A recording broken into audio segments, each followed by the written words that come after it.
फाल्गुन वद्य तृतीया म्हणजेच यावर्षी 6 मार्च या दिवशी शिवजयंती होती. तिथीनुसार शिवजयंती निमित्त क्लासमध्ये शिवप्रश्न मंजुषा घेतली होती आणि प्रत्येकाला साधारणतः प्रत्येक बॅचला 20-20 प्रश्न दिले होते. त्यात 3री, 4थी, 5वी आणि 6वी या बॅचने खूप छान प्रकारे उत्तरं लिहिलेली आहेत. म्हणून प्रत्येक बॅचला त्यांचे 2-2 नंबर काढलेत आपण आणि 7वी, 8वी, 9वीला 1-1 नंबर काढलेला आहे. त्याच्यात भाग घेतलेल्या तुम्हा सर्व विद्यार्थ्यांसाठी एका टाळ्या वाजवा तुमच्यासाठी.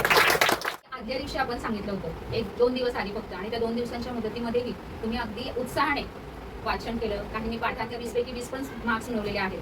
तर या सगळ्यांना आपण ट्रॉफी देऊन एक आठवण राहावी. आणि बक्षीस का दिलं जातं तर कौतुकाची थाप याच्यासाठी असते की तुम्ही पुढे आयुष्यात अधिकाधिक अशा प्रकारे यश मिळवावं आणि आम्हाला ही संधी द्यावी की तुमचं कौतुक आमच्याकडनं केलं जावं.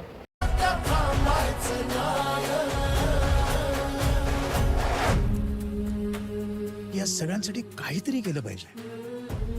त्यांचं टॅलेंट वाया जाऊ देता कामा नये.